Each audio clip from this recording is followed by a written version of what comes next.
Hi friends, कैसे हैं। आज इस सेशन में हम बात करने वाले हैं केएसपी सॉलिबिलिटी प्रोडक्ट के लिए। हाँ, डेफिनेटली आपको पता है आयनिक इक्विलिब्रियम का पार्ट है और मैं तो कहूँगा आयनिक इक्विलिब्रियम का सबसे इंपॉर्टेंट पार्ट है और फ्रिक्वेंटली इस पर क्वेश्चन आते रहते हैं। जेईई नीट दोनों में इस पर क्वेश्चन आपको मिलेंगे और इजीली हम उसको अटेम्प्ट कर सकते हैं। तो इस सेशन को आप लास्ट तक अटेंड करें और लास्ट तक अटेंड करने के बाद आपके केएसपी से रिलेटेड जो भी न्यूमेरिकल्स होंगे सारे आपके कंप्लीट हो जाएंगे, कवर हो जाएंगे। तो इस सेशन को हम 3 पार्ट्स में डिवाइड करने वाले हैं। फर्स्ट पार्ट में हम बात करेंगे दैट इज केएसपी और सॉलिबिलिटी में क्या रिलेशन हो सकता है, उससे रिलेटेड जो भी क्वेश्चन है जेईई 2014 का जो प्रॉब्लम उसको भी हम डिस्कस करेंगे। सेकेंड पार्ट में देखेंगे कि जो ऐसे स्प्रेंगली सोलेबल सॉल्ट है तो अगर उसमें कोई कॉमन आयन वाला सॉल्ट ऐड कर दिया जाए या अमोनिया ऐड कर दिया जाए, AgCl में अगर अमोनिया ऐड कर दिया जाए तो उसकी सोलिबिलिटी पर क्या इफेक्ट पड़ने वाला है और कितना पड़ेगा, ये हम इसमें बात करेंगे। और जो थर्ड पार्ट में देखेंगे कि किस कंडीशन में, गिवन कंडीशन में किसी स्प्रेंगली सोलेबल सॉल्ट का प्रेसिपिटेट बन सकता है या नहीं बन सकता है। तो उसमें आईपी आयनिक प्रोडक्ट को हम डिफाइन करके उसके न्यूमेरिकल सॉल्व करेंगे। तो आप लास्ट तक बने रहें और सारा टॉपिक ये कवर करें। केएसपी सॉलिबिलिटी प्रोडक्ट को हम यूज़ करते हैं स्प्रेंगली सोलेबल सॉल्ट के लिए। स्प्रेंगली सोलेबल सॉल्ट जिसकी जो सॉलिबिलिटी होती है काफ़ी कम होती है उसके लिए हम यूज़ करते हैं। फर्स्ट सॉलिबिलिटी लाइक 10⁻² मोल पर लीटर है, उससे कम है तो उसके लिए हम यूज़ कर सकते हैं। और दूसरा it is use for saturated solution, means ऐसा सॉल्यूशन जिसमें और सॉल्यूट गिवन टेम्परेचर पर हम डिजॉल्व नहीं कर सके उसके लिए यूज़ करते हैं। हमें तो सिंपली केएसपी की वैल्यू गिवन होगी तो उसी के अकॉर्डिंग अपने को न्यूमेरिकल को सॉल्व करना है। अब लाइक BaSO4 है, बेरियम सल्फेट है। बेरियम सल्फेट सॉलिड है, काफ़ी कम सॉल्युबल होता है। वाटर में डिजोल्व करेंगे तो मोस्टली पार्ट तो सॉलिड फॉर्म में रह जाएगा, कुछ पार्ट किस में कन्वर्ट होगा, आयंस में कन्वर्ट हो जाएगा। आपको पता है जो सॉलिड है या जो लिक्विड है उसका एक्टिव मास क्या लिया जाता है, कॉन्स्टेंट लिया जाता है। और जब कॉन्स्टेंट लिया जाता है तो हमें रिएक्टेंट साइड की चिंता नहीं करनी, हमें सिर्फ प्रोडक्ट साइड की चिंता करनी है। और जैसा हम इक्विलिब्रियम कॉन्स्टेंट के लिए मेंशन करते हैं वैसा ही यहाँ मेंशन करना है। क्या है हमारे पास Ba+2 आ जाएगा, SO4 है तो SO4 आ जाएगा। ये हमारे पास केएसपी हो गया। अगेन रिएक्टेंट में सॉलिड है और वाटर है, प्योर लिक्विड है, उनका एक्टिव मास कांस्टेंट है तो उसको वो इसी में मर्ज हो गया तो हमें सेपरेट उसको मेंशन करने की रिक्वायरमेंट नहीं है। सेम वे में कैल्शियम फॉस्फेट को जब वाटर में डिजोल्व करेंगे तो कुछ पार्ट इसका इसमें डिजोल्व होगा, calcium ion plus phosphate ion बनेगा। और इसके लिए भी केएसपी लिखेंगे तो अगेन इन दोनों का एक्टिव मास क्या, कांस्टेंट। सिर्फ अपने को किस पे कंसंट्रेट करना है, प्रोडक्ट पर। प्रोडक्ट में क्या है दैट इज Ca+2। कितना कोफिशिएंट है, 3 पावर में शिफ्ट कर दिया। फॉस्फेट कितना कोफिशिएंट है, 2 यहाँ पावर में शिफ्ट कर दिया। इससे हम इक्विलिब्रियम कांस्टेंट किसी के लिए भी मेंशन कर सकते हैं। रिएक्टेंट साइड की चिंता करने की हमें रिक्वायरमेंट नहीं है, सिर्फ प्रोडक्ट साइड की चिंता करने की रिक्वायरमेंट है। और जो भी नंबर है उसको पावर में आप शिफ्ट कर दो। केएसपी एंड सॉलिबिलिटी, इन दोनों में क्या रिलेशन हो सकता है। अगर आप लास्ट ईयर के पेपर्स देखेंगे जेईई 2013, 2014 इस पर आपको क्वेश्चन मिलेगा, फ्रीक्वेंटली क्वेश्चंस आपको मिलेंगे जेईई और नीट दोनों में से। तो इस वाले सेक्शन में हम ये देखने वाले हैं कि केएसपी को कैसे सॉलिबिलिटी से हम रिलेट कर सकते हैं। डेफिनेटली ये डिपेंड करेगा स्टोइकियोमेट्री कोएफिशिएंट पर डिपेंड करेगा। तो इसके लिए हम पहले एक एग्जांपल लेते हैं। लाइक कैल्शियम फ्लोराइड है, कैल्शियम फ्लोराइड स्प्लिट हो रहा है किसमें, Ca+2 एंड 2F नेगेटिव में। अगर सपोज इसकी सॉलिबिलिटी S है तो ये कितना बनाएगा, 1 से कितना बनता है, 1 बनता है। तो अगर S सॉल्युबल है तो ये कितना बनेगा, S बनेगा। ये 1 से कितना बन रहा है, 2 बन रहा है। ये अगर इसका S मोल पर लीटर सॉल्युबल है तो ये कितना होगा, 2S होगा। तो केएसपी कैसे आ सकता है, केएसपी जो हमें लिखना होता है Ca+2 एंड F-2, ये कितना आ जाएगा S और ये कितना आ जाएगा 2S। सॉल्व कर देंगे केएसपी = 4S3। बट इसका प्रॉब्लम है कि कोफिशिएंट के साथ साथ ही चेंज होता रहेगा। तो हमने इसको जनरलाइज किया है। लाइक सपोज एक सॉल्ट है हमारे पास AXBY कैसे स्प्लिट होगा, that is XA + YB। Charge की कोई प्रॉब्लम नहीं, चार्ज की टेंशन हमें नहीं करनी, हमें तो कोफिशिएंट पर ध्यान देना है। तो केएसपी कितना होगा, केएसपी हो जाएगा that is AYX and that is BX-Y। इसकी सॉलिबिलिटी कितनी होगी, 1 से कितना प्रोड्यूस हो रहा है, X। अगर S है इसकी सॉलिबिलिटी है तो कितना होगा, XS। और ये कितना होगा, बिल्कुल ठीक, YS। तो उस कंडीशन में इसका वैल्यू में रखा that is XS, SX, YY and SY। यहाँ से केएसपी आ जाता है हमारे पास ये। तो हमें क्या करना है, X और Y देखना है कितना है और इस फॉर्मूला में हमें प्लेस कर देना है। तो हम इजीली KSP और सॉलिबिलिटी का इजीली हम रिलेशन पता कर पाएंगे। जेई 2014 है, जिरकोनियम फॉस्फेट, इसके लिए हमें दोनों में रिलेशन सेटअप करना था।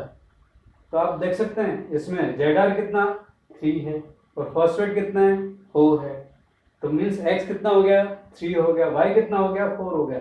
यहाँ 3 रखते हैं, यहाँ 4 रखते हैं, यहाँ 3 and 4 रखते हैं, रिलेशन आ जाएगा KSP is equal to yes 3⁻3 4⁴ S X plus y कितना 3 + 4 कितना आ जाएगा टोटल आ जाएगा हमारे पास 27 × 256 S7।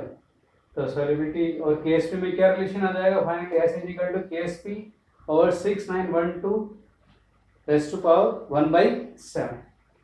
तो ये जेई 2014 का प्रॉब्लम।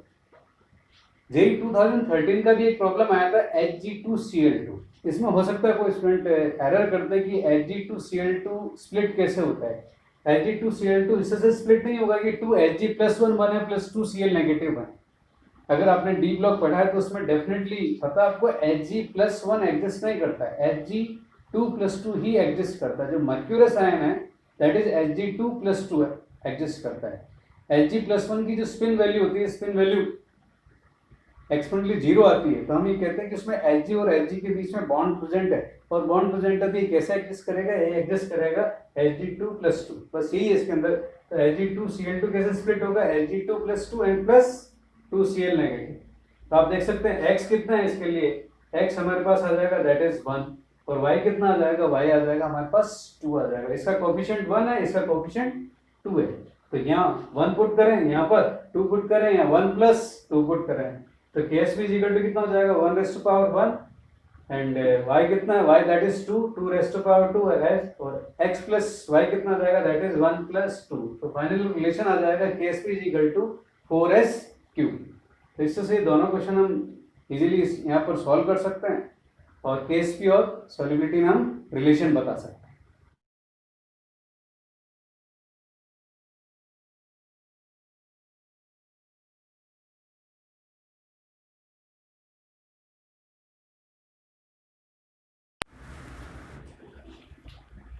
नीट 2017 की प्रॉब्लम जिससे हमें कंसंट्रेशन दे रखी है सिल्वर आयन की, और हमसे कहा गया कि KSP Ag2CrO4 सिल्वर क्रोमेट के लिए कितना होगा। अब सिल्वर क्रोमेट का KSP डिटरमाइन करने के लिए मुझे ये डिटरमाइन करना पड़ेगा उसकी सॉल्युबिलिटी कितनी है, और मुझे ये भी पता है कि जब सिल्वर क्रोमेट डिसोसिएट होता है तो उस कंडीशन में जितना सिल्वर क्रोमेट डिजोल्व होगा तो उससे डबल सिल्वर आयन प्रोड्यूस होगा और उतना ही क्रोमेट आयन प्रोड्यूस होगा। अगर इसकी सॉल्युबिलिटी S है तो ये कितना होगा, ये 2s होगा, और ये कितना होगा S होगा। तो बस यहाँ से ये हमारे पास आ गई solubility of Ag plus that is 2.2 × 10⁻⁴। यहाँ से मेरे पास S आ जाएगा 1.1 × 10⁻⁴। ये मेरे पास सॉल्युबिलिटी आ गई। और KSP आपको लिखना आता है, डायरेक्ट भी लिख सकते हैं और वैसे भी लिखेंगे Ag प्लस, और यहाँ पावर कितना आ जाएगा 2, क्रोमेट आयन की सॉल्युबिलिटी S से पावर कितना आ जाएगा 1, ये आ जाएगा 4s³। आपको पता है 2:1 टाइप सॉल्ट के लिए क्या होता है दैट इज 4s³। S का वैल्यू प्लेस कर देंगे, ये आंसर आ जाएगा 5.3 × 10⁻12। तो ऑप्शन डी करेक्ट हो जाएगा।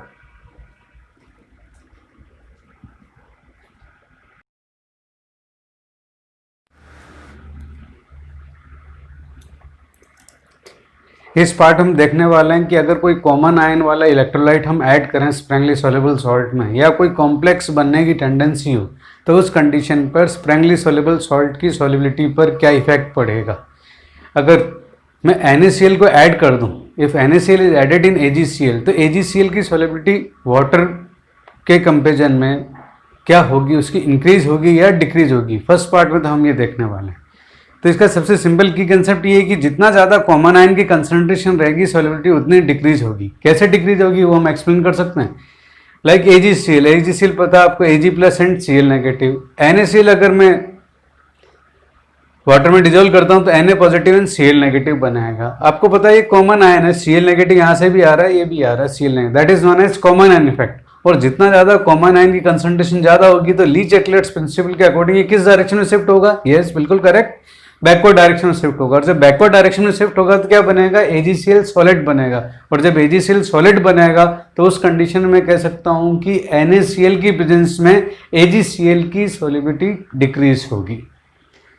तो इसको हम इससे से भी कह सकते हैं कि solubility is inversely proportional to concentration of common ion. Common ion की कंसंट्रेशन जितनी ज़्यादा होगी सॉलिबिलिटी उतनी कम होने वाली है। उसके बाद इफेक्ट ऑफ कॉम्प्लेक्स फॉर्मेशन। अगर कोई ऐसी कंडीशन है कि कोई कॉम्प्लेक्स बन रहा है तो उस कंडीशन में सॉलिबिलिटी उस पर्टिकुलर सॉल्ट की इंक्रीज होगी। कैसे इंक्रीज होगी वो हम देखते हैं। Like solubility of AgCl in ammonia. Ammonia में उसकी सॉलिबिलिटी कैसे हम एक्सप्लेन कर सकते हैं। AgCl water Ag+ and Cl-। अगर अमोनिया आप ऐड करते हैं तो अमोनिया Ag+ के साथ एक कॉम्प्लेक्स बनाता है, that is AgNH3 twice plus AQ। अब आपने अमोनिया ऐड करके आप किसको अरेस्ट कर रहे हैं? आप अरेस्ट कर रहे हैं किसको? Ag+ को अरेस्ट कर रहे हैं। मीन्स सोल्यूशन में सिस्टम में Ag+ की कंसंट्रेशन को क्या कर रहे हैं? Ag+ की कंसंट्रेशन को कम कर रहे हैं। तो डेफिनेटली अगर ये कॉम्प्लेक्स बनेगा तो उस कंडीशन में Ag+ की कंसंट्रेशन क्या होगी? यस, डिक्रीज होगी। डिक्रीज होगी तो इक्विलिब्रियम किस डायरेक्शन में शिफ्ट होगा? फॉरवर्ड डायरेक्शन में शिफ्ट होगा। फॉरवर्ड डायरेक्शन में शिफ्ट होगा तो सॉलिबिलिटी क्या होगी? इंक्रीज होगी। तो सबसे इंपॉर्टेंट कि जब भी कोई कॉम्प्लेक्स बनने की टेंडेंसी हो, जनरली यही एग्जांपल आता है या कोई दूसरा भी एग्जांपल होगा तो आपका उसका फॉर्मेशन आपको गिवन होगा। तो जब भी कॉम्प्लेक्स बनेगा तो उस कंडीशन में स्प्रैंगली सोल्युबल सॉल्ट की जो सॉलिबिलिटी होगी वो इंक्रीज होगी। कॉमन आयन होने पर डिक्रीज होगी और कॉम्प्लेक्स बनने पर इंक्रीज होगी। इन दोनों के लिए एक एग्जाम्पल लिया है, order of solubility of AgCl in. AgCl की सॉलिबिलिटी को अपने को बताना है। सिल्वर नाइट्रेट गिवन है वाटर में, अमोनिया में और 0.01 m CaCl2 में। मुझे पता है यहाँ क्या रहेगा, यहाँ कॉमन आयन का फैक्टर लगेगा और कॉमन आयन की कंसंट्रेशन कितनी है? 0.01। वाटर में कोई भी फैक्टर नहीं लगेगा। अमोनिया में कॉम्प्लेक्स बनेगा तो डेफिनेटली सॉलिबिलिटी सबसे ज़्यादा किस में होगी? अमोनिया में होगी। तो सबसे ज़्यादा होगी अमोनिया में। उसके बाद आएगा वाटर। क्यों? वाटर में ना तो कोई कॉम्प्लेक्स बन रहा है ना कोई कॉमन आयन है, तो सेकंड नंबर पर वाटर आ जाएगा। उसके बाद फोर्थ है 0.01 m CaCl2। यहाँ पर भी कॉमन आयन कौन सा है? That is chlorine. यहाँ पर कॉमन आयन कौन सा था? Ag। जब दो केस दे रखे हैं तब हम देखेंगे किसमें कंसंट्रेशन ज्यादा है कॉमन आयन की। यहाँ कॉमन आयन की कंसंट्रेशन Ag+ की कंसंट्रेशन होगी कितनी? 0.01। यहाँ कितनी होगी? That is 0.01 into 2, 0.02। तो जितनी ज्यादा कॉमन आयन की कंसंट्रेशन होगी सॉलिबिलिटी उतनी ही कम होगी। तो डेफिनेटली थर्ड कॉम्प्लेक्स आयन की वजह से आ गया, फिर वाटर आ गया। उसके बाद कौन आएगा? उसके बाद आएगा ये फर्स्ट, क्यों? कॉमन आयन की कंसंट्रेशन कम है। उसके बाद फोर्थ जिसमें कॉमन आयन की कंसंट्रेशन कितनी है? इससे 2 टाइम्स है, तो ऑर्डर हो जाएगा 3 maximum, then second, first and in last 4।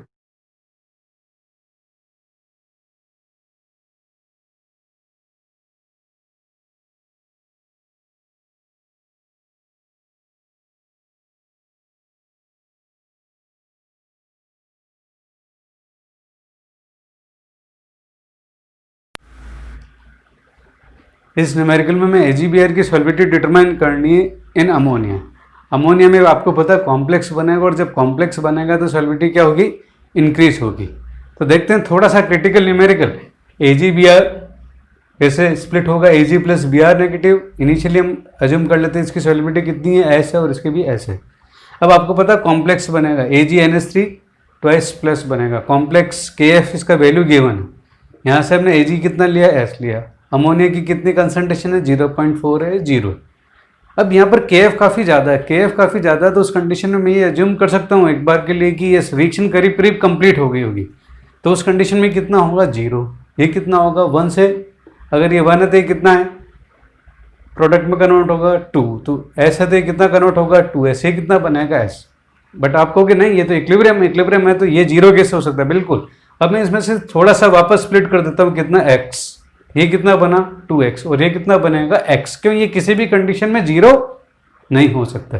पर मुझे पता है रिएक्शन करीब करीब फॉरवर्ड डायरेक्शन में जा रही, तो उस कंडीशन में x का वैल्यू s के कंपेरिजन में क्या होगा? काफ़ी कम होगा। तो मैं इसको ऑलमोस्ट क्या ले सकता हूँ? इसको ऑलमोस्ट इक्वल टू s ले सकता हूँ। और यहाँ से भी मैं 2x को क्या कर सकता हूँ? नेग्लेक्ट कर सकता हूँ। 0.4 - 2s। तो फाइनली एट इक्विलिब्रियम पर ये x होगा, ये 0.4 - 2s होगा। ये ऑलमोस्ट इक्वल टू किसके इक्वल हो जाएगा? S के इक्वल हो जाएगा। और आपको पता है एक कंटेनर में एक सब्सटेंस की, एक आयन की कंसंट्रेशन अलग अलग नहीं हो सकती। तो इक्विलिब्रियम अटेंड होने के बाद फाइनली Ag+ की जो कंसंट्रेशन होगी वो S नहीं होगी, क्या होगी? X होगी। बस अब हम क्या करेंगे, इसकी KSP का एक्सप्रेशन लिख लेंगे, इसका KF का एक्सप्रेशन लिख लेंगे, दोनों को मल्टीप्लाई कर देंगे और उसको कैंसिल आउट करके, x को कैंसिल आउट करके हम इजीली क्या डिटरमाइन कर लेंगे, सॉल्युबिलिटी डिटरमाइन कर लेंगे। चलिए इसका KSP क्या होगा, KSP होगा Ag plus and we are negative, तो ये आ जाएगा x into x, not s, that is now it is x, और ये कितना आ गया, s आ गया। KF कैसे लिख सकते हैं, ये कॉम्प्लेक्स है, divided by Ag plus and concentration of ammonia, ये कितना आ जाएगा, s आ जाएगा। कहाँ से आया, यहाँ से। Ag प्लस कितना है, x है, और अमोनिया कितना रिमेनिंग रहा, दैट इज 0.4 माइनस 2s, यहाँ पावर कितना लग जाएगा, 2 लग जाएगा। दोनों को मल्टीप्लाई कर दिया, x क्या हो गया, कैंसिल आउट हो गया। इनकी वैल्यूज गिवन है, ये KSP और ये K फॉर्मेशन है, और यहाँ से s, ये 0.4 minus 2s whole square. Root ले लेंगे, 50 है, 50 का रूट करीब 49 का 7 होता है, तो करीब 7 के करीब आएगा, तो 7 इंटू 10⁻³ ले लिया हमने, यहाँ s 0.4 माइनस 2s ले लिया। तो उस कंडीशन में फाइनली सॉल्युबिलिटी कितनी हो जाएगी, in presence of ammonia of AgBr, that is 2.8 into 10⁻³ मोल पर लीटर। तो इससे से कॉम्प्लेक्स बनने पर जो सॉल्युबिलिटी होती है वो इंक्रीज होती है।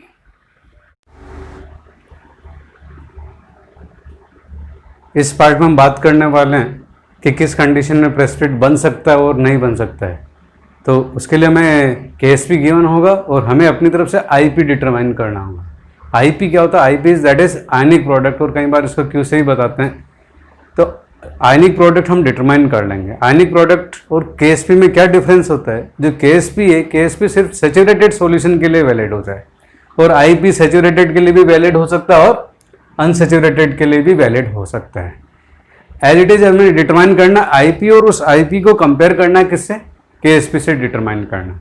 और इसमें सबसे बड़ी जो एरर होती है इसके अंदर होता है कि जब आपको दो सॉल्यूशन इक्वल वॉल्यूम के मिक्स करने होते हैं, तब कंसंट्रेशन क्या हो जाएगी, कंसंट्रेशन हाफ हो जाती है। ये सबसे बड़ी एरर है, क्यों, वॉल्यूम डबल होगा तो कंसंट्रेशन क्या होगी, हाफ होगी। तो ये हमें ध्यान में रखना है। तो हमारे पास KSP गिवन होगा और IP भी हमें गिवन कंडीशन के लिए एज इट इज डिटरमाइन करना है, जैसे KSP हम डिटरमाइन करते थे। उसके बाद दोनों को कंपेयर करना है। दोनों को कंपेयर करने में 3 कंडीशन हो सकती है। क्या क्या कंडीशन हो सकती है, कि फर्स्ट कंडीशन ये हो सकती है KSP IP से ज़्यादा हो। KSP IP से ज़्यादा है, इट मीन्स उसमें कोई प्रेसिपिटेट नहीं बनेगा। KSP तो अपने आप वैसे भी इंडिकेट करता है सॉल्युबिलिटी को, तो अगर KSP ज़्यादा है तो precipitation will not be formed, वो नहीं बनेगा। सेकंड कंडीशन ये हो सकती है कि जो KSP है वो IP के इक्वल हो जाए। तो आइडियली तो क्या होना चाहिए, इस कंडीशन में भी क्या, कोई प्रेसिपिटेट नहीं बनेगा। लेकिन प्रैक्टिकली इस सिचुएशन को कंट्रोल करना काफ़ी क्रिटिकल होता है। तो हम ये भी बोल सकते हैं कि यहाँ से प्रेसिपिटेट बनना जस्ट स्टार्ट होता है। तो KSP जब IP के इक्वल है तो ideally precipitate will not formed, और you can say precipitation just begins, just start होगा।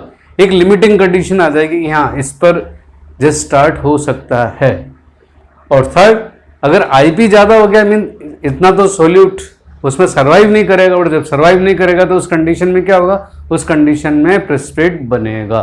तो 3 कंडीशन अपने को ध्यान रखनी है, उसी के अकॉर्डिंग अपने को ये प्रेडिक्ट करना है कि प्रेसिपिटेशन होगा या नहीं होगा।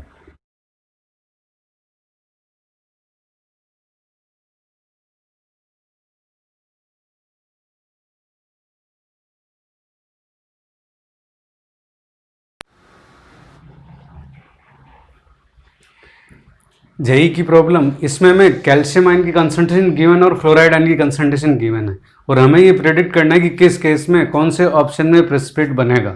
तो प्रेसिपिटेशन को चेक करने का यही मेथड है कि आप उसका क्या डिटरमाइन कर लो, आयनिक प्रोडक्ट डिटरमाइन कर लो। हमें 4 ऑप्शन में कैल्शियम आयन की कंसंट्रेशन दे रखी है और फ्लोराइड आयन की कंसंट्रेशन दे रखी है, और वॉल्यूम के बारे में कुछ नहीं, तो हम ये एज्यूम कर सकते हैं वॉल्यूम दोनों का क्या होगा, इक्वल होगा। और जब वॉल्यूम इक्वल होगा और जब दोनों को मिक्स करेंगे तो वॉल्यूम डबल होगा। डबल होगा तो कंसंट्रेशन हाफ हो जाएगी, कंसंट्रेशन हाफ हो जाएगी। और मुझे KSP का वैल्यू गिवन है, दैट इज 1.7 इंटू 10⁻10 गिवन है। तो मुझे ऐसा ऑप्शन चूज करना है जिसमें ये जो वैल्यू है 10⁻10 से ज़्यादा है, लाइक 10⁻7, 10⁻8, 10⁻6। तो मुझे देखने से पता लग रहा है कि जो D ऑप्शन है उसके अंदर कैल्शियम और फ्लोराइड की जो कंसंट्रेशन है वो काफ़ी ज़्यादा है, 10⁻2 और 10⁻3 ऑर्डर की। तो डेफिनेटली यहाँ से अगर मैं IP डिटरमाइन करूँगा तो IP KSP से काफ़ी ज़्यादा आने वाला है। तो डिटरमाइन करते हैं I P is equal to calcium Ca+2 concentration and fluoride ion concentration.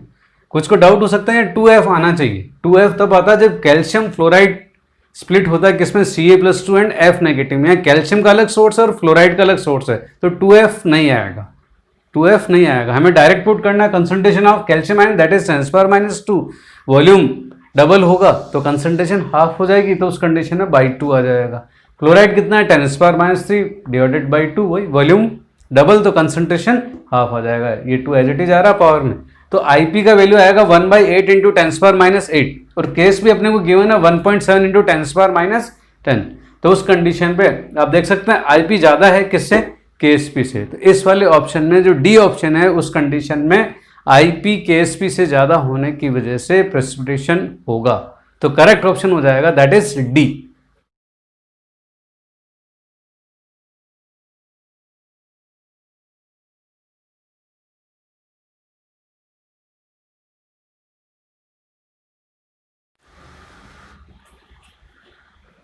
JEE 2020 की प्रॉब्लम जिसमें हमें KSP गिवन है और लेड क्लोराइड के लिए, और हमें अलग अलग सोर्स दे रखा है, लेड के लिए अलग सोर्स दे रखा है और क्लोराइड के लिए अलग सोर्स दे रखा है, और हमें बताना है कि Q मीन्स यहाँ पर that is ionic product, reaction coefficient की वजह से Q ले लिया, तो Q आयनिक प्रोडक्ट जो है वो KSP से ज़्यादा होगा या कम होता है।